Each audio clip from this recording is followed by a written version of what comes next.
Dynasty roster construction strategy and a free agency recap. We're covering it all on today's RotoViz Overtime. We're going to look a little bit about some of the news over the last 24 hours from a free agency perspective and a quick wrap up. And we're also going to dive into some listener submitted Dynasty strategy questions to get some of Shawn's thoughts on how maybe the intricacies of some leagues work, but also how you can use those to your advantage on your roster. Shawn, since we last talked, the show, we are recording this on Thursday, it will come out on Friday.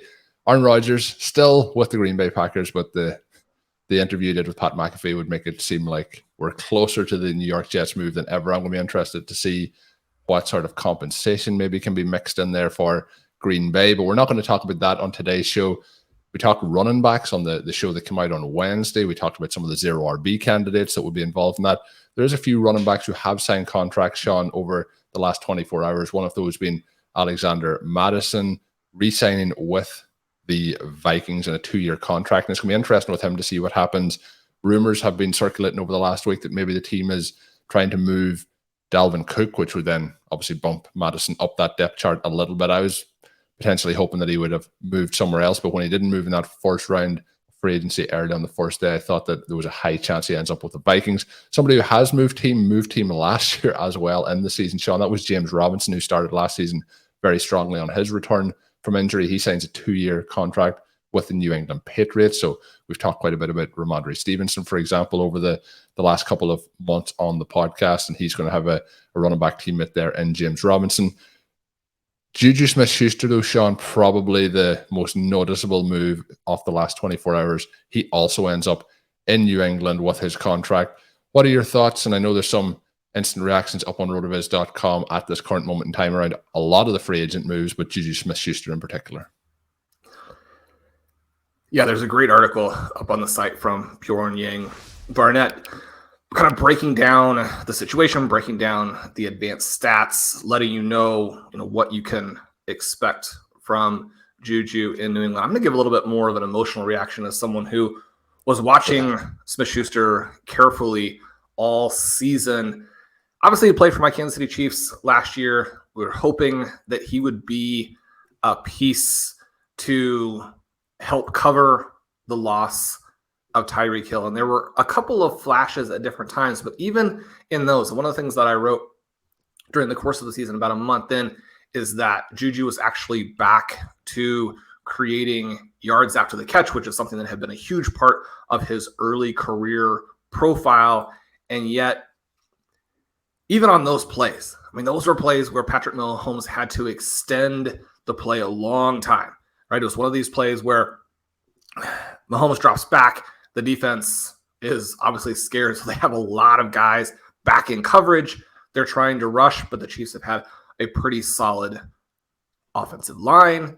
Mahomes is moving within the pocket. He's scrambling a little bit, and the play just goes on and on and on. And finally, the coverage breaks down, and when Juju catches the ball, he's more or less free, and then he can gallop for another 30, 40 yards on top of that.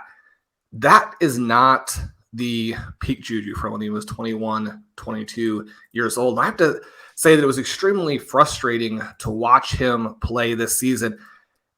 He just looked completely washed, right? From a fan perspective, from the perspective of someone who's being asked to go out there and make plays, it just wasn't there. We also saw at multiple points in the season that he has a little bit of that knee trouble again. That flares up in the AFC Championship game victory over the Bengals, where Mahomes is more or less playing with nobody because all of the receivers go down.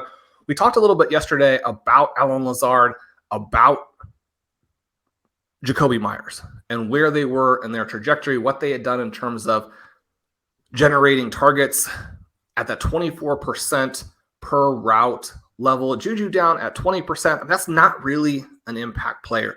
If you're going to do that with a Patrick Mahomes, then this was a great decision for Juju to assign with the Chiefs, rehabilitate a little bit of that value. But if he's that kind of player with Kansas City, if he's that kind of player with Mahomes, I more or less think that he's done. I acquired him in some leagues, obviously with that optimism going into 2022. I don't know that even though he signs what is a decent contract here and a multi-year contract with the Patriots, I don't think I'm going to be able to get out of him at anywhere close to the price you wouldn't necessarily expect to. But because a team does want him to be a part of what's going on, you should be able to get something back. I'll be looking to do that. I think the big winner of the last 48 hours in New England has got to be Tyquan Thornton. If they're going to take Our boy. a step next year, I mean, he's got to be the guy. They don't have anybody else.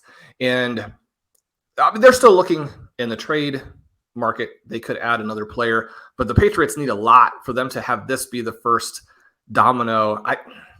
Again, it looks good for Tyquan. On the other side of it, you mentioned that James Robinson contract. We love Robinson. It was a little bit weird that after the trade last season, he wasn't involved at all. We know that it takes some time to recover from these injuries. Marlon Mack actually looked pretty decent down the stretch last season, even though, I mean, he's considered to be more or less a done type of player.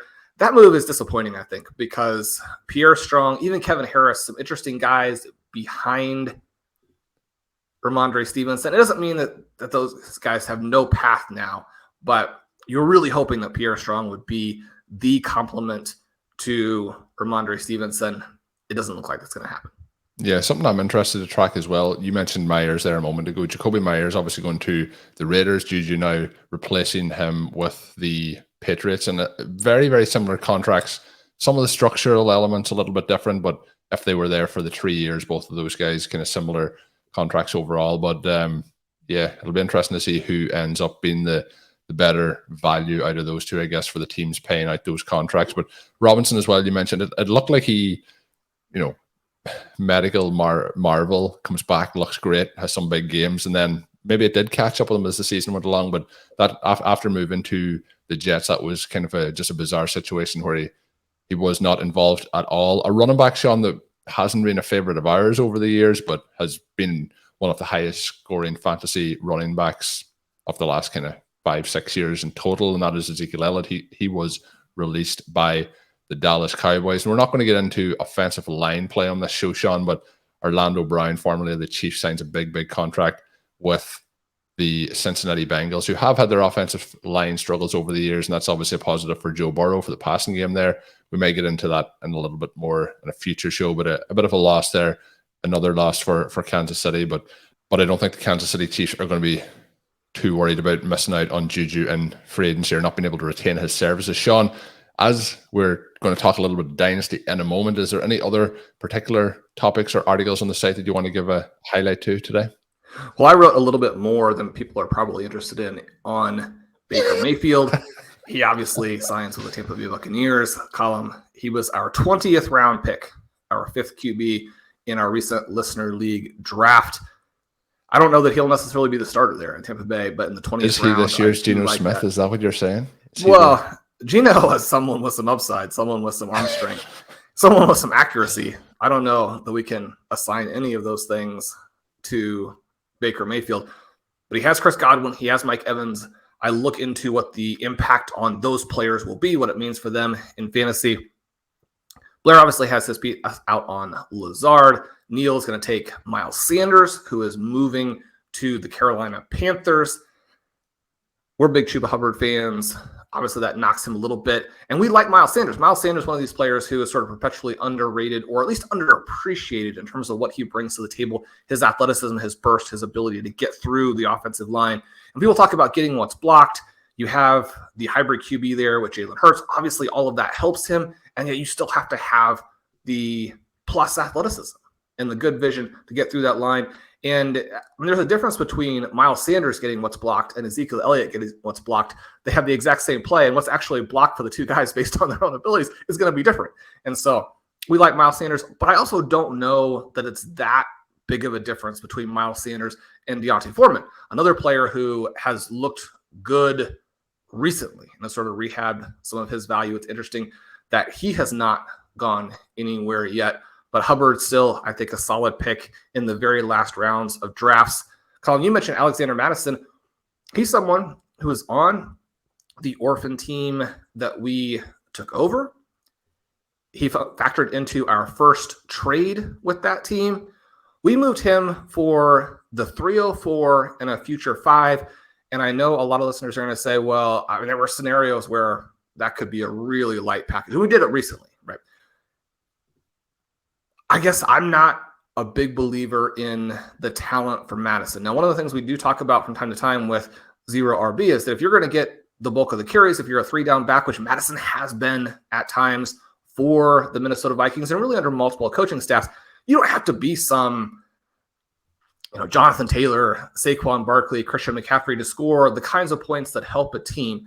And yet when we are building these zero RB rosters, whether it's best ball, whether it's redraft, whether it's trying to build out the depth on your dynasty squad, we are considering talent as a key element. If they get that opportunity, are they going to break out for a 3, 4, 5 game stretch? One of the issues that we have here in free agency with the uncertainty is that you don't know if Madison's merely going to go back to the Vikings on a pretty small contract, which is where he went so far. So now you have the situation where Dalvin Cook could stay, and we've seen rumors in all directions on that. One of the things as I was researching the Raheem Mostert article was the fact that the Dolphins were looking into the trade market for Dalvin Cook and had determined that he wasn't going to be available. Again, I don't know if that's necessarily going to be the case. Dalvin Cook, one of these guys who did look like he was right on the verge of being done last season. And so even if he goes back, could he be Ezekiel Elliott? Perhaps. But again, Alexander Mattison is not Tony Pollard. And so you're not going to have that same dynamic there either in all likelihood. But the other element, and we talked about Ty Chandler a lot last season, he didn't do anything. We don't know that he's necessarily in their plans at all. But this kind of contract from Madison doesn't in any way preclude another back who is at least vaguely interesting coming there through the draft. And so, I mean, perhaps we should have waited for a sell high opportunity on Madison. Perhaps that specific moment would arise at some point over the next couple of months. But I think that if you can get out of that type of player and create some more opportunities, start to build this draft capital, then you're probably going to be happy with that, especially when you have to get down to 16 players. Now, we've got a lot of top end talent. We don't have this crazy amount of depth. Most of the other teams in this format that I've had for 2-3 years, there are 22, 23 interesting guys. And so you're trying to figure out how to get down 6 guys so that Madison trade is more or less a no-brainer. You're like, I'll take that. I'll get down. We don't have that exactly. And yet, even after moving Madison, we're fine from a total keepable roster player perspective.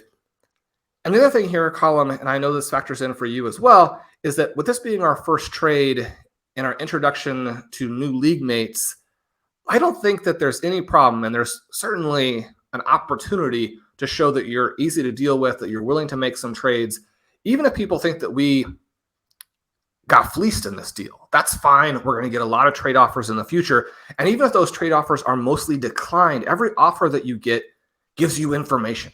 And that's one of the things we talk about pretty consistently on the show. When you get a trade offer, you know who they want on your team, you know who they're willing to give up. It doesn't mean that those two things are a match at all, but both of those pieces of information are valuable. Colm, what are your thoughts on this Madison trade as it kind of now segues us into looking at some pretty cool dynasty situations for listeners? I was very interested. For people who don't know how it works, if you're co-managing, obviously you get a notification from this league's on the FFPC website.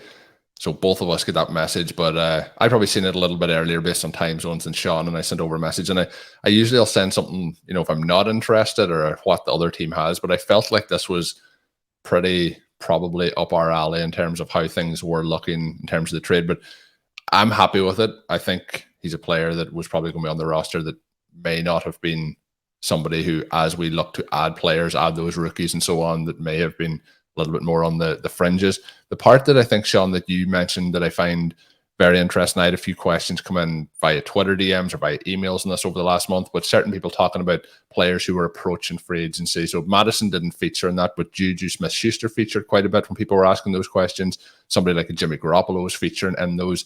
And a lot of it is, my response a lot of the time is like, do you feel this player is going to increase in value through free agency or lose value? And there's that kind of balance of, what is the upside? What is the upside of Madison here? The upside is that he is the starting running back this year, top 12 running back at the end of the season. The likelihood of that happening without him moving team, and certainly without Dalvin Cook leaving the Minnesota Vikings is highly unlikely. Obviously, Cook could get injured throughout the season. That is another way that he could get there. But I don't think he's going to ascend to those heights. And you mentioned what we've seen from him in his career so far. We have seen some flashes, but we haven't seen anything really on a consistent basis. So I was happy to let him go. But it comes down to the likes of Juju. He gets a deal in free agency, early in free agency with the New England Patriots, but does it increase his value that much overall? That's the sort of situation that's very hard to know a couple of weeks ago. And the other part of that situation that can be very hard to know is now when we come to the NFL draft, some of these situations we've seen players moving around and their values will fluctuate through free agency. But what happens then when the team takes a wide receiver in the draft or the team moves another player, all of a sudden we're in preseason? You've mentioned that Juju Smith-Schuster may be washed at this particular point based on watching him quite closely last season. But if Thornton is showing up and flashing in the preseason, and if maybe they add somebody through the draft as well, all of a sudden that value tanks. So you have to make that decision with the veteran players. You talk, Shawn, a lot about the window and keeping it open, the perpetual window to keep winning those championships, and making decisions on players like a Juju Smith-Schuster, or even in Superflex like potentially a Jimmy Garoppolo, if it is the peak of their value when they get these contracts, or is it something that you ride them out through the rest of the season? So I thought it was a pretty fair deal, Shawn. And part of it too is you mentioned this a couple of weeks ago on our Dynasty Reanimator series, and I have had a lot of questions about when's the next edition coming out. This is like a little fill the gap part, I guess. Shawn's mentioned this trade, but we will have more coming out in the next couple of weeks. People have been very supportive of the series.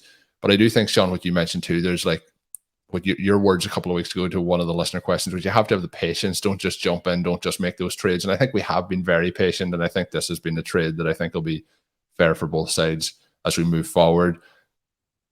We could get fleeced. We may have fleeced them. I think at this point in time, it's a fair trade overall to get that over the line. So I'm pretty happy with it. We'll see how it works. We'll keep an eye on Madison throughout the offseason and into the season.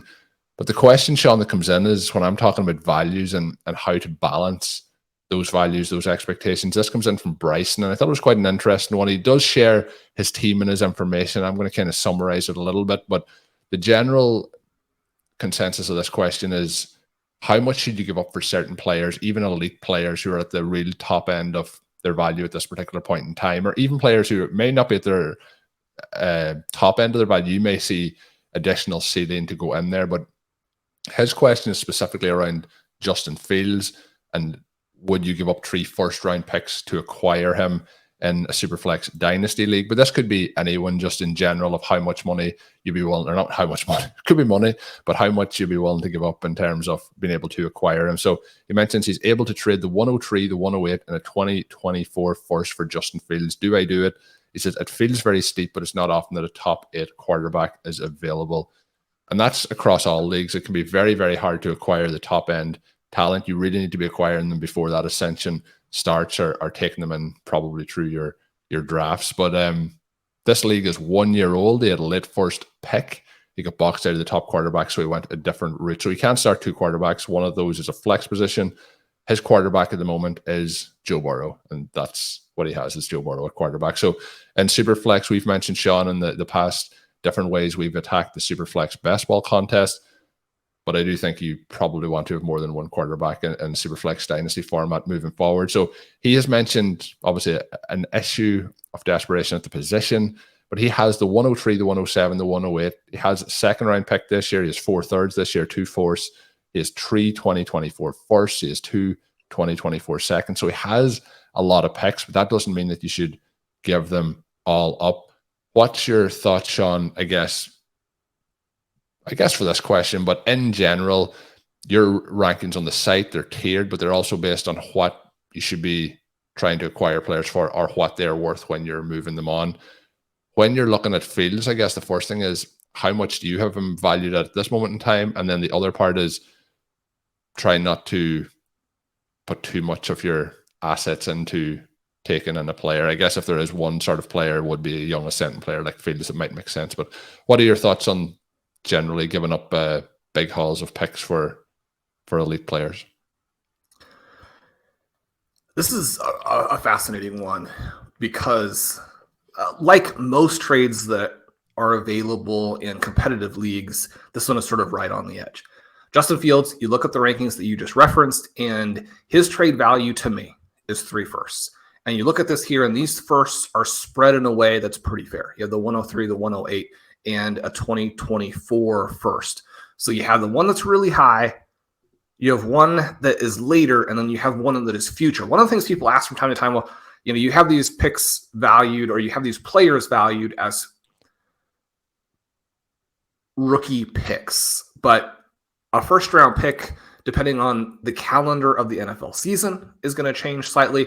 Depending on whether you have the 101 or the 112, that's a huge difference. We're looking at these more as generic sort of mid first round picks. But one of the things, again, too, with the calendar is that there are advantages to different points in time on the calendar, but the rookie picks, as they get to be really close, do become more valuable. That's fairly obvious. And I try to adjust the rankings on the site at least slightly to reflect how the rookie picks are going to be valued at different points in time. But you can also go in and see where some of the current rookies would be valued. So as we get really close to a draft and the players themselves are then moved in, you can tell. So if you want to look at the 103 and see what he is worth in terms of first round picks, you can do that. And that's one of the issues here. So I think this 103 is pretty valuable. As I go through with this, I would be trying to figure out anything I could possibly do to make the deal without including that pick. Now, you probably can't, right? And so something you have to consider and you have to contend with is that one of the reasons Justin Fields is available is that the opposing manager is also giving that 103 a lot of value. When you look at Fields and you think about him having DJ Moore and what he could potentially add with his arm going forward, it's just so exciting to think about. I moved Fields up a couple spots after the DJ Moore trade. If you have Justin Fields and Burrow to go with this roster, I mean, this roster of Burrow and Fields, Breece Hall as your foundation back, and then CD, Garrett Wilson, Higgins, DJ Moore. Very few teams are going to ever be able to compete with that starting lineup. So then the question is, how much risk do you want to consolidate in those specific players? And is there any other path? So he has all of these other picks. You have the 203 as well. That's fantastic. A pick that is not being requested in the deal is the 107. He mentions that he thinks there's a tier break after 106. That's kind of an interesting point because after the combine, you have Anthony Richardson now moving up even to the 102 for a lot of people. I think that's probably too high. I still haven't projected as the 106. But the thing that can be missed is that Will Levis also had an above average combine and is probably somebody who will be ready to play sooner and brings not the same elements that Richardson would bring, but a lot of the same. So there's a possibility that 4 quarterbacks will go in the first 6 picks. And then you're going to be pushing down to a pick where the 107 is actually pretty valuable, right? So the first thing I would try and do is figure out a way that you can get the 107 to be the pick instead of the 103. You might even kind of discuss that with the opposing manager if you feel comfortable doing it, showing how the 107 is probably going to be something that they can do something with. It also kind of depends, too, on what that manager is trying to do with Fields. If you're moving Fields, it may be that you need one of those 4 quarterbacks. And so the 103 may have a specific name attached to it. If that's the case, again, it's going to be hard to do. But when you have multiple 2024 seconds, you can kind of try to attack this with volume as well and make the offer of so many different guys, at least in the short term, that it's hard for your opponent to resist. And so, I mean, this is just such a cool situation to be in because I do think that you want to go through and add Fields, and yet if there is a way to do it to work through here, I think you have to exhaust all of those opportunities first before you pull the trigger on that deal. And if you don't do it, then I don't think that you have to add a QB either.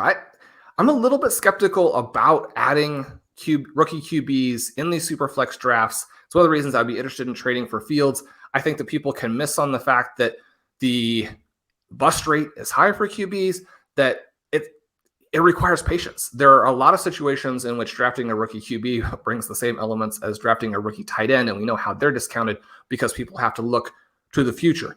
So as opposed to feeling pressured to take a QB with the 103 or take a QB with the 107, if you don't do the move, if you can add a Gibbs there and then add a Smith and Jigba, if the other quarterbacks all go, and push him to you at the 107, then you come out of this again with such a powerhouse draft that you're able to do a lot of things and address the QB position in a different way. I like to think of Dynasty, even in Superflex, as being positionless. And as opposed to putting yourself in a situation where you have to address specific positions as you go through, just consistently be looking for the opportunities that arise. And one of the opportunities that will come up in the course of NFL seasons is that there are a lot of backups who will play. And you say, yeah, but I mean, those guys don't score at the level that I want. We have a limited number of actual starting spots, and that is true.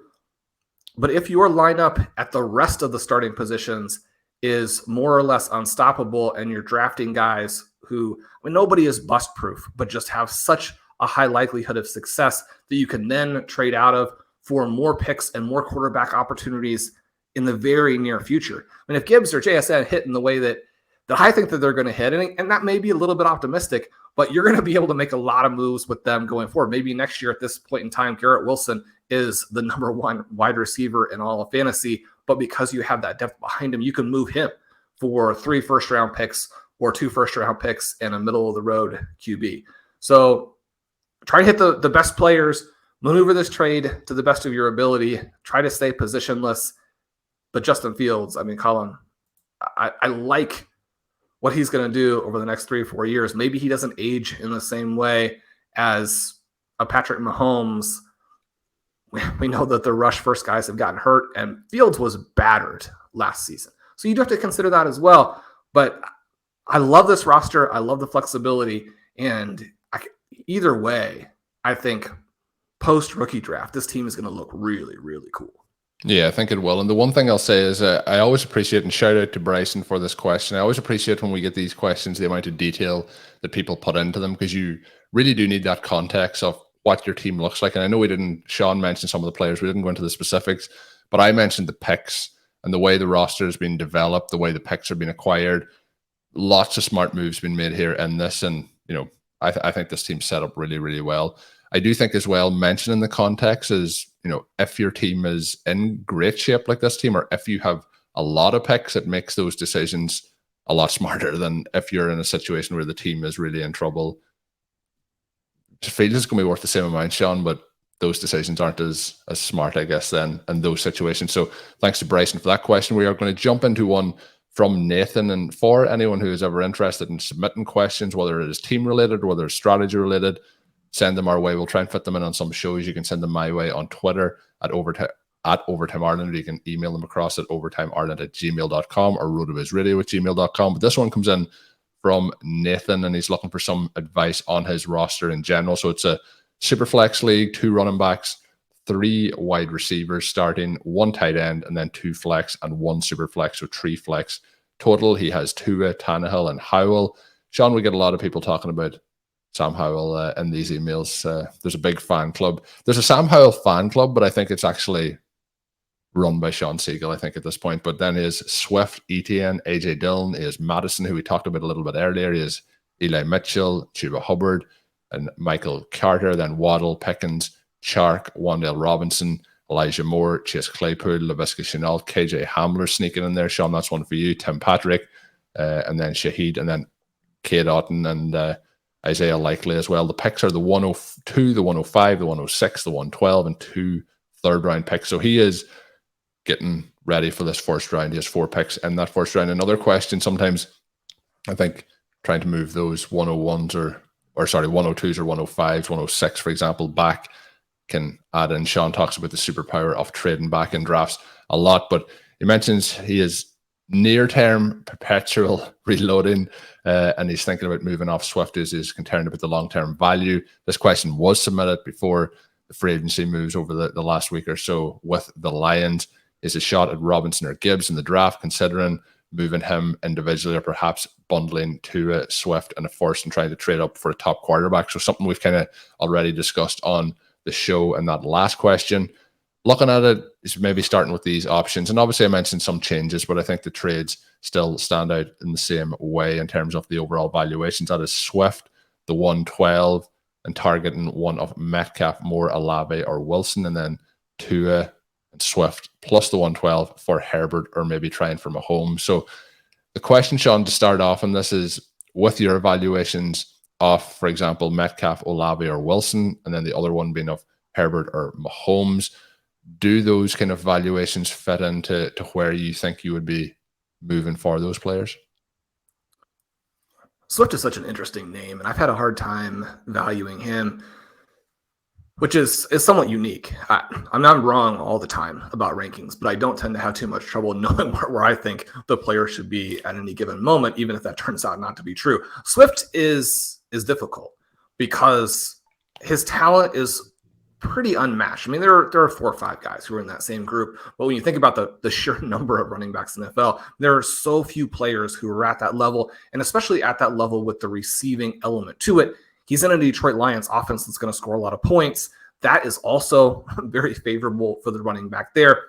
But then you add in a player like a David Montgomery, and you mentioned that he didn't know that when he asked this question, but I think the assumption was that Jamal Williams would be back. And in some ways, that would almost be worse, even though David Montgomery is the better overall player. So with Swift here, I definitely understand moving him, and I would look to move him. And Colm, you and I have him on our team. We're looking to move him in the right deal, but only in the right deal, because he's someone where I think a year from now, it's very easy to see the value being a lot higher. And I think even as a disappointing player, he's going to score points. And so if you have a player who could jump in value, who could end up at some point later in his career, and the difficult thing with running backs is that the second contract is less relevant because we know that their dynasty value is going to be dropping either way. And yet we've mentioned Swift in connection to Austin Eckler, a player who has performed fairly well later into his career and has a similar scoring profile. So you can't discount that element with Swift either, because most of the running backs are going to follow sort of that Ezekiel Elliott trajectory. Doesn't mean that there aren't going to be a handful who stand out and score late for you, and you want to at least keep that path open if you're not getting the type of compensation that the player truly deserves. And so for yourself, you have to kind of figure that out and figure out how you want to structure. But Swift in the 112 for a player like Olave or Wilson, I mean, that's somewhat of a no-brainer. Olave, Wilson, 2 of the most valuable players in Dynasty. I guess I would be surprised if you can get that. However, at the draft itself, you might be able to. So one of the things that we get a lot of questions about is, okay, where's the tier break? And Colm, as we discussed this, we should obviously mention that the RotoViz Rookie Guide, it should be out about the time that this show comes out. Make sure you're looking for volume 2 for that. It has new rankings, has new mock drafts. You get to see some of the different spots that players are going in. Right now, one of the reasons we mentioned at the top that we moved Madison is that the 3rd round actually looks pretty strong relative to a flatter 2nd round, and yet that's one of those things that's probably a mirage, because right now we don't know where the guys are going to go in the draft. So if you look at round 2 through the end of round 3 as being fairly flat from a talent perspective, as soon as the players who fall in the draft are sifted out, then you're back to, okay, now, I mean, the 2nd round looks better because we know where those guys are and they're good spots, and the 3rd round looks weaker again. Keep that in mind as you are working through the different scenarios for yourself. But you get to the draft, and the 112 suddenly, when you're on the clock, I think becomes more interesting. That's one of these things where there's so much temptation right now to say, this is where the tier break is, and I have to get in front of that, as opposed to thinking, okay, there's going to be somebody overdrafted. There's probably, I mean, you don't have someone overdrafted to the extent that Clyde Edwards-Helaire was overdrafted to where he would go above a Jonathan Taylor, but there's going to be somebody overdrafted in this draft who then pushes into that top group and maybe moves the tier break down a slot. You don't want to pay a ton to get across a tier break only to find that the tier break moved down one position. And it doesn't even have to be that you were taking a guy, but just if someone is overdrafted and they push someone down to you. So you want to think through some of those kinds of things, but you also want to think about how do you do perpetual reloading in the draft itself. And so instead of packaging the 112 for a player right now, which again, if you get that deal, you should do. Swift in the 112 for Olave or Wilson, you would do that deal. But if it's a lesser target than that, you want to think of what happens at the 112 when a guy does make it to that spot. It's not my guy. but there's desperation to address your weaknesses and win now. And there's also desperation just to have fun and participate. And so especially when you have 4 picks, and this team is so cool. Again, we got a couple of teams here that have just so much ammunition in the first round. You really want to be looking at that 112 and moving it into 2024. So that would be the thing I would be looking to do there. We also have this question with Tua, and he may be a Swift sort of on steroids from the perspective of how much he could jump. Tua, Swift, and the 112 for Herbert, I guess I don't like that. I don't have – if both guys are healthy, then I think that Tua probably outscores Herbert.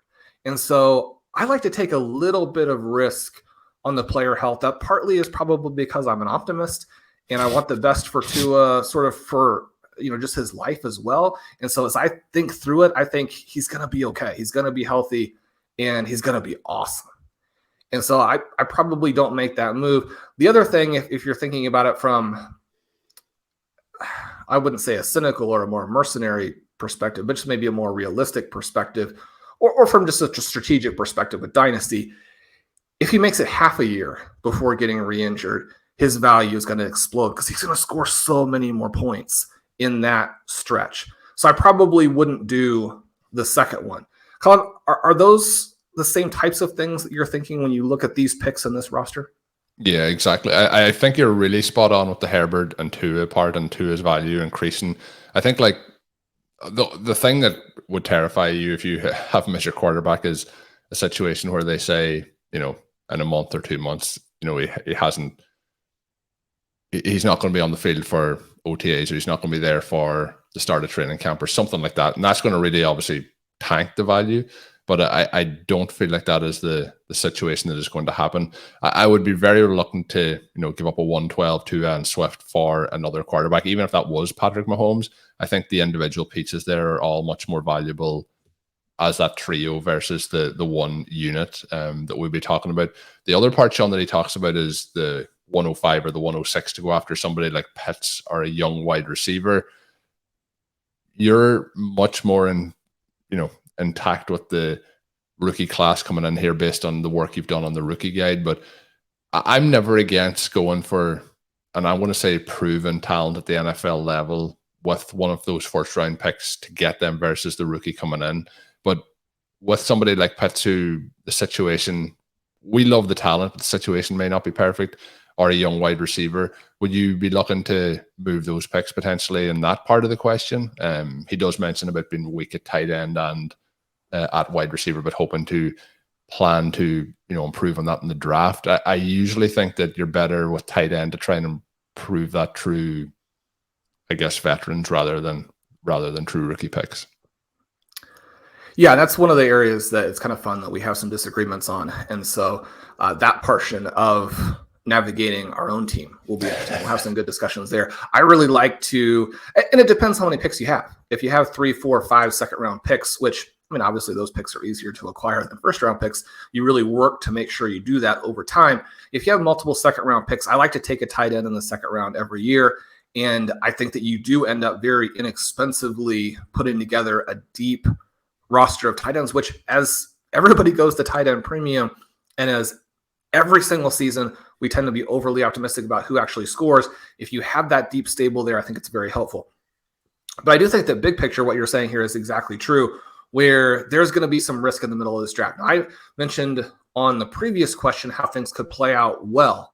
We also want to look at what the downside scenario could be. One of the things I was surprised by when we did our full staff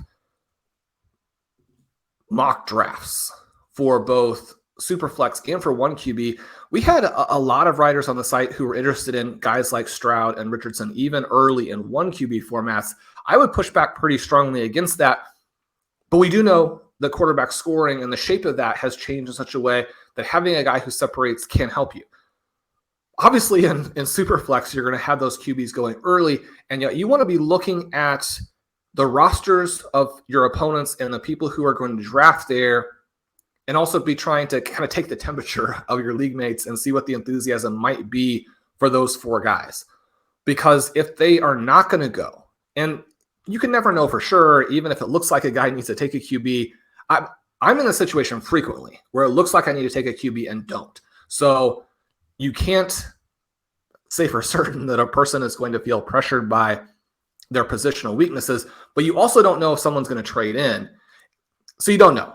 But you want to at least game out some of those types of things and think to yourself, if the draft goes in such a way that my guys get taken, do I feel a lot of pressure there? Now, the thing that you can do is that you can then look to the people who need quarterbacks. So if Gibbs and JSN go before that spot, and they easily could, then you try and work with the people who need quarterbacks in your league. You move those picks to them. And even though it requires some patience, you do perpetual reload, and you end up with, again, just an overall roster, including your picks, that is so powerful. You can move some of those picks during the season. You don't have to think of it as, well, now I have to wait another full year to get better, right? You look at yourself mid-season, and if you're competitive, you can move some of those picks. In some ways, it's easier to move the picks at that point in time because the teams that are not competitive will feel pressure to move some of their stars to get younger. Right. So you want to, again, just maintain that flexibility, maintain the flexibility, look for total value in your trades throughout the entire of the season. But we do have to admit that there's some risk. One of the things I think that is pretty clear is that this is a weak wide receiver group overall. It's probably actually a weak running back group.